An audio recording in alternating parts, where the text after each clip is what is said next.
তুমি কি কখনো রাতে একা বসে ভেবেছ যে যদি তোমাকে একদিন মরতেই হবে তাহলে কেন জন্মেছ? কেন তুমি এই জীবন পেলে?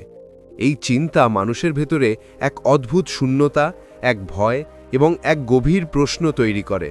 আমরা এই পৃথিবীতে আসি, আমরা কয়েক বছর বেঁচে থাকি, সংগ্রাম করি, আমরা আনন্দ দুঃখ অনুভব করি, সম্পর্ক তৈরি হয় এবং ভেঙে যায়। তারপর একদিন আমরা সব কিছু পিছনে ফেলে আসি। তাহলে এই সব কেন? মৃত্যু যদি শেষ হয় তাহলে শুরু কেন? এই প্রশ্নটি শতাব্দীর পর শতাব্দী ধরে মানবতাকে তার মূলে নাড়া দিয়েছে। পরমহংস যোগানন্দ বলেছেন যে জন্ম এবং মৃত্যু কেবল দুটি দরজা এবং আত্মা তাদের মধ্য দিয়ে তার যাত্রা সম্পন্ন করে। এর অর্থ হল জীবন কেবল জন্ম এবং মৃত্যুর মধ্যে একটি ছোট ব্যবধান নয়। জীবন অনেক বড়, অনেক গভীর এবং অনেক বেশি উদ্দেশ্যমূলক। আমরা কেবল মৃত্যুর জন্য জন্মগ্রহণ করি না, আমরা শেখার জন্য, পরিবর্তন করার জন্য, বেড়ে ওঠার জন্য এবং আমাদের আত্মাকে উচ্চতর চেতনায় উন্নীত করার জন্য জন্মগ্রহণ করি। মৃত্যুকে শেষ বলে মনে হয়, কিন্তু সত্য হল মৃত্যু কেবল একটি পরিবর্তন, যেমন এক ঘর থেকে অন্য ঘরে চলে যাওয়া। দেহ ম্লান হয়ে যায়, আত্মা তা করে না। আত্মা অসীম এবং এই অসীম আত্মা শেখার জন্য একটি দেহ ধারণ করে। অতএব জীবন অর্থহীন নয় এবং জীবন কোনো কাকতালীয় ঘটনা নয়, এটি একটি ঐশিক পরিকল্পনার অংশ। কিন্তু তারপর প্রশ্ন ওঠে, এই পরিকল্পনার উদ্দেশ্য কি? আমাদের কেন এই পৃথিবীতে পাঠানো হয়েছে? কেন আমরা সংগ্রাম করি? কেন আমাদের পরীক্ষা করা হয়? ঈশ্বর যদি প্রেম হন তাহলে তিনি কেন জন্ম দিয়ে আমাদের কষ্ট দেন? যোগানন্দ বলেন যে আমাদের জন্ম একটি যাত্রা, ঈশ্বরের কাছ থেকে দূরে যাওয়ার যাত্রা নয়, বরং তার কাছে ফিরে যাওয়ার যাত্রা। স্কুল হলো একটা জায়গা, আর ভালো বা খারাপ, আনন্দ বা দুঃখ, প্রতিটি অভিজ্ঞতাই আত্মাকে পরিমক্ষ, শক্তিশালী এবং জাগ্রত করার অংশ। যখন একটি শিশু স্কুলে যায় তখন নানা অসুবিধা, পড়াশোনা এবং পরীক্ষা আসে, কিন্তু এই অভিজ্ঞতাগুলি তাদের সামনের দিকে চালিত করে। যখন তারা তাদের পাঠ শেখে তখনই তারা পরবর্তী শ্রেণীতে উন্নীত হন। একইভাবে আত্মা এই পৃথিবীতে আসে শেখার জন্য, তাদের কর্মের পরিণতি বুঝতে, ভালোবাসা শিখতে, সেবা শিখতে, ধৈর্য, নম্রতা এবং করুণা শিখতে। এবং যখন তারা তাদের পাঠ শেষ করে তখন মৃত্যু আসে, পরীক্ষার সমাপ্তি হিসেবে, শেষ নয়। এই কারণেই যোগানন্দ বলেন, মৃত্যু ভয় নয়, মুক্তি, এবং জন্ম শাস্তি নয়, বরং একটি সুযোগ। তাহলে আমরা কেন জন্মগ্রহণ করি? আত্মার বিকাশের প্রয়োজন, আত্মার অভিজ্ঞতার প্রয়োজন এবং আত্মার ঈশ্বরের পথ বুঝতে হবে, এবং এর জন্য এই পৃথিবীতে আসা অপরিহার্য। এখন আরেকটি গভীর প্রশ্ন ওঠে, আত্মা যদি এত মহান হয় তাহলে তার এই সংগ্রামের প্রয়োজন কি? যোগানন্দ এর উত্তর দেন, আত্মা তখনই তার শক্তি, আলো এবং তার আসল স্বরূপ আবিষ্কার করে যখন সে অন্ধকার, পরীক্ষা এবং কষ্টের মধ্য দিয়ে যায়। শক্তিশালী হওয়ার জন্য লোহাকে আগুনে ঝালাই করতে হয়, সোনাকে পরিশুদ্ধ করার জন্য মেজাজ করতে হয়। মানুষও কষ্টের মধ্যে তাদের আসল চরিত্র তৈরি করে এবং আত্মা তার সংগ্রামের মধ্য দিয়ে ঈশ্বরকে চেনে। এখন এখানে আরেকটি গভীর তথ্য আছে, আমরা কেবল নিজের জন্য জন্মগ্রহণ করিনি, আমরা অনেক আত্মার যাত্রার অংশ।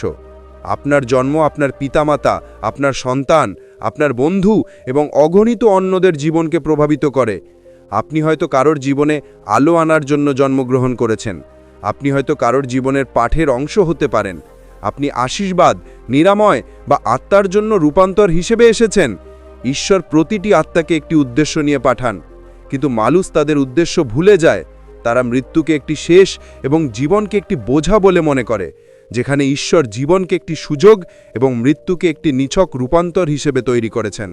যোগানন্দ বলেন যে আপনি আপনার ভিতরে লুকিয়ে থাকা ঐশিক নাত্রীকে চিনতে জন্মগ্রহণ করেছেন, এবং এই স্বীকৃতি তখনই আসে যখন জীবন আপনাকে প্রশ্ন করে, যখন আপনি নিজেকে জিজ্ঞাসা করেন, আমি কে? আমাকে এখানে কেন পাঠানো হয়েছে? আমার আত্মা কি চায়? জন্ম হলো এই প্রশ্নগুলির দরজা, মৃত্যু হলো উত্তর, আর জীবন হলো সেই যাত্রা যা আত্মাকে এই দুইয়ের মধ্যে বিকশিত করে। এবার আরেকটি গভীর বিষয় বুঝো, যদি মৃত্যু নিশ্চিত হয়, জীবনের মূল্য আরও বৃদ্ধি পায়, কারণ প্রতিটি মুহূর্ত মূল্যবান, প্রতিটি অভিজ্ঞতা অপরিহার্য। ভালোবাসার প্রতিটি মুহূর্ত আমাদের ঈশ্বরের কাছাকাছি নিয়ে আসে, প্রতিটি দুঃখ আত্মাকে শিক্ষা দেয় এবং প্রতিটি চ্যালেঞ্জ আমাদের ভেতর থেকে শক্তিশালী করে। আমরা এই পৃথিবীতে আমাদের আত্মার অসমাপ্ত কাজগুলি সম্পন্ন করার জন্য, আমাদের অতীত কর্মের ভারসাম্য বজায় রাখার জন্য, ঈশ্বরের প্রেম অনুভব করার জন্য এবং নিজেদেরকে জানার জন্য জন্মগ্রহণ করি। সত্য হল, মৃত্যু কারণ ছাড়া ঘটে না এবং মৃত্যু অর্থ ছাড়া ঘটে না। একসাথে তারা আত্মার যাত্রা সম্পন্ন করে। পরমহংস যোগানন্দ স্পষ্টভাবেই বলেছেন যে মানুষ পৃথিবীতে আসে নিজেদের মধ্যে দেবত্বকে চিনতে। যতক্ষণ পর্যন্ত একজন ব্যক্তি নিজেকে কেবল একটি দেহ বলে মনে করে, তাদের যাত্রা অসম্পূর্ণ থাকে। কিন্তু যখন তারা নিজেদেরকে আত্মা হিসাবে বোঝে, তখনই তাদের যাত্রা ঈশ্বরের দিকে মোড় নেয়।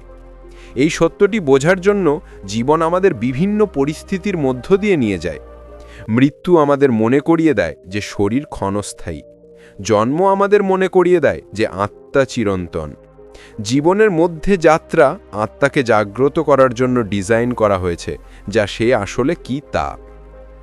কল্পনা করুন, যদি মৃত্যু না থাকতো, তাহলে মানুষ কখনোই জীবনকে গুরুত্ব সহকারে নিত না। যদি এই দেহ চিরকাল বিদ্যমান থাকত, তাহলে আত্মা অলস হয়ে যেত। এটি কখনোই বুঝতে পারবে না যে তাকে কিছু শিখতে হবে, কিছু পরিবর্তন করতে হবে অথবা কিছু এগিয়ে নিতে হবে। মৃত্যুই জীবনকে মূল্য দেয়। মৃত্যুই সময়কে মূল্যবান করে তোলে। মৃত্যুই আমাদের ভেতরের পবিত্রতা আবিষ্কার করতে বাধ্য করে। মৃত্যুকে শেষ বলে মনে হয়, কিন্তু বাস্তবে এটি আত্মাকে পরবর্তী অধ্যায়ে নিয়ে যাওয়ার দরজা। যোগানন্দ বলেছেন যে মৃত্যু হল বিশ্রাম, দিনের পরিশ্রমের পর রাতের বিশ্রামের মতো। যখন আত্মা একটি জীবনের কক্ষপথ সম্পন্ন করে, মৃত্যু তাকে পরবর্তী জীবনের জন্য প্রস্তুত করে। এই কারণেই মৃত্যু একটি শাস্তি নয়, বরং একটি প্রক্রিয়া, একটি রূপান্তর, একটি বিরতি যা পরবর্তী অভিজ্ঞতার জন্য পথ প্রস্তুত করে।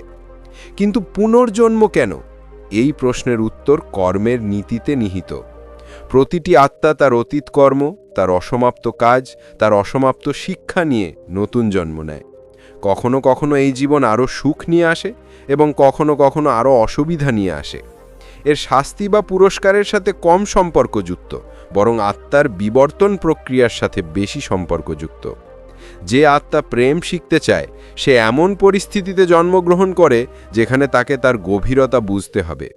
যে আত্মা ধৈর্য শিখতে চায়, সে এমন অভিজ্ঞতার মধ্য দিয়ে যায় যেখানে তাকে অপেক্ষা করতে হয়। যে আত্মা সাহস শিখতে চায়, সে চ্যালেঞ্জের মুখোমুখি হয়। প্রতিটি জন্ম আত্মার জন্য একটি নতুন পর্যায় এবং প্রতিটি মৃত্যু সেই পর্যায়ের সমাপ্তি চিহ্নিত করে। এখন এখানে আরেকটি গভীর বিষয়, ঈশ্বর কেবল তাদের কর্মের অনুসারে নয়, তাদের সম্ভাবনা অনুসারেও মানুষকে পাঠান। অনেকেই অভিযোগ করেন যে জীবন এত কঠিন কেন, কিন্তু তারা বুঝতে ব্যর্থ হন যে এই কঠিন পরিস্থিতিতেই তাদের আসল বিকাশ নিহিত।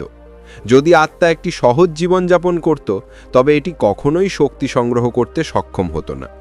অসুবিধা আত্মাকে শক্তিশালী করে, দুঃখ তাকে আরও গভীর করে, সংগ্রাম তাকে সাহস দেয় এবং মৃত্যু তাকে শেখায় যে এই পৃথিবীতে কিছুই, কোনো সম্পর্ক, কোনো অর্জন স্থায়ী নয়, কেবল আত্মাই স্থায়ী। যখন আত্মা এটি বুঝতে পারে, তখন সে বাহ্যিক জগতের কবল থেকে নিজেকে মুক্ত করতে শুরু করে এবং ভিতরের ঈশ্বরের দিকে উড়ে যায়। এখন যদি মৃত্যু অনিবার্য হয়, তবে জীবনের কি কোনো প্রকৃত উদ্দেশ্য আছে? হ্যাঁ, জীবনের উদ্দেশ্য খুব স্পষ্ট। যোগানন্দ বলেন যে জীবনের একমাত্র উদ্দেশ্য হল ঈশ্বরকে জানা এবং মৃত্যু হল সেই লক্ষ্যের কাছাকাছি নিয়ে যাওয়ার একটি দরজা। তোমার জন্ম তোমার আত্মাকে জাগ্রত করার জন্য, তোমার ভেতরে লুকিয়ে থাকা ঐশ্বরিকতাকে চিনতে, তোমার অহংকারকে ধ্বংস করার জন্য, আসক্তি ত্যাগ করার জন্য, সঠিক কর্ম করার জন্য, ভালোবাসার জন্য, সেবা করার জন্য এবং পরিণামে তোমার প্রকৃত স্বরূপ উপলব্ধি করার জন্য, যা জন্মের আগে ছিল এবং মৃত্যুর পরেও থাকবে। মৃত্যু হলো এই সত্যের সবচেয়ে বড় প্রমাণ যে তুমি কেবল একটি দেহ নও, এবং জন্ম হলো এই সত্যের সবচেয়ে বড় প্রমাণ যে ঈশ্বর তোমাকে তোমার আত্মাকে এগিয়ে নেওয়ার আরেকটি সুযোগ দিয়েছেন। এছাড়াও বুঝতে হবে যে মৃত্যু ছাড়া জীবন অসম্পূর্ণ। মৃত্যু জীবনকে তার দিক নির্দেশনা দেয়। মৃত্যু তোমাকে শেখায় যে তুমি যা কিছু করো তা ক্ষণস্থায়ী, এর মধ্যে হারিয়ে যেও না। না, মৃত্যু তোমাকে ঈশ্বরের কাছাকাছি নিয়ে যায়, কারণ এটি তোমাকে মনে করিয়ে দেয় যে দেহ ধ্বংস হয়ে যাবে, কিন্তু আত্মা ঈশ্বরের কাছে ফিরে যাবে। এই কারণেই আধ্যাত্মিক মানুষ মৃত্যুকে ভয় পায় না। তারা মৃত্যুকে এমন এক বন্ধু হিসেবে দেখে যা তাদের এই সীমিত দেহ থেকে মুক্ত করে এবং তাদের আত্মাকে তার আসল আবাসস্থলে ফিরিয়ে নিয়ে যায়। এখন প্রশ্ন হলো, জন্মের পর আমরা কেন ভুলে যাই আমরা কে? আমরা কেন আমাদের উদ্দেশ্য মনে রাখতে পারি না? কেন আমরা জীবনকে কেবল সংগ্রাম এবং লাভের খেলা হিসেবে দেখি? কারণ আত্মা যখন শরীরে প্রবেশ করে তখন এটি মায়ার আবরণে ঢাকা থাকে। মায়া হলো এই ভ্রান্ত ধারণা যে শরীরই সবকিছু। মায়া হলো এই ভুল যে পৃথিবী বাস্তব। মায়া হলো এই বিশ্বাস যে আমরা একা। কিন্তু যখন কেউ আধ্যাত্মিক অনুশীলন করে, ধ্যান করে এবং ঈশ্বরের সাথে সংযোগ স্থাপন করে, তখন এই পর্দাগুলি সরে যেতে শুরু করে। জীবনের উদ্দেশ্য তাদের কাছে স্পষ্ট হয়ে ওঠে। তারা বুঝতে শুরু করে যে আমি কেবল জীবিত প্রাণী হওয়ার জন্য জন্মগ্রহণ করিনি, আমি কে তা জানার জন্য জন্মগ্রহণ করেছি। এই জ্ঞান একজনকে মৃত্যুর ভয় থেকে মুক্ত করে। সত্য হলো, যদি মৃত্যুই শেষ হতো তাহলে জন্মের কোনো অর্থ থাকতো না। কিন্তু আত্মা শাশ্বত হওয়ায় জন্মেরও একটি শাশ্বত উদ্দেশ্য ছিল। আমরা এই পৃথিবীতে কয়েক বছর বেঁচে থাকার জন্য আসিনি এবং তারপর চলে যাই। আমরা আমাদের আত্মার যাত্রাকে আরও এগিয়ে নিতে এসেছি, আমাদের চেতনাকে প্রসারিত করতে, আমাদের কর্মকে শুদ্ধ করতে এবং ঈশ্বরের আলোয় আমাদের প্রকৃত গৃহে ফিরে যেতে। এখন একটি শেষ অত্যন্ত গুরুত্বপূর্ণ সত্য: ঈশ্বর তোমাকে বিশ্বাস করেছিলেন বলেই তোমার জন্ম হয়েছে। তিনি তোমার মধ্যে এমন সম্ভাবনা দেখেছিলেন যা তুমি নিজে এখনও দেখতে পাও না। তিনি বিশ্বাস করতেন যে এই জীবনে তুমি কিছু শিখবে, কিছু পরিবর্তন করবে, আরও ভালো কিছু হবে এবং তার কাছে ফিরে আসবে। তুমি এখানে আকস্মিকভাবে আছো না, তুমি এখানে একটি পবিত্র যাত্রায় আছো। যখন তুমি কেবল মরতে যাচ্ছ না বরং ফিরে আসতে যাচ্ছ, তখন তুমি জন্মেছ যাতে তুমি ফিরে যাওয়ার দিকটি চিহ্নিত করতে পারো। বন্ধুরা, পরের বার যখন তোমার মনে প্রশ্ন জাগে, যদি তুমি মারা যাচ্ছ তাহলে কেন তুমি জন্মেছ, শুধু মনে রেখো, তোমার আত্মা এখনও সম্পূর্ণ হয়নি বলেই তোমার জন্ম হয়েছে। তোমার যাত্রা এখনও মুলতুবি, তোমার আলো এখনও সম্পূর্ণ হয়নি। জীবন তোমার ভিতরে সুপ্ত দেবত্বকে জাগ্রত করার একটি সুযোগ। মৃত্যু শেষ নয়, এটা কেবল ঘরে ফিরে যাওয়ার একটা উপলক্ষ। যদি আপনি এই ভিডিওটি উপভোগ করেন তাহলে দয়া করে লাইক এবং শেয়ার করুন, যাতে অন্যরা এই অমূল্য জ্ঞান থেকে উপকৃত হতে পারে। আপনার অভিজ্ঞতা এবং চিন্তাভাবনা নিচের মন্তব্যে লিখুন। আমি অবশ্যই এটি পড়ব এবং আপনার সাথে যোগাযোগ করার জন্য উন্মুখ। আমি চেষ্টা করব। জয় গুরু। ওম।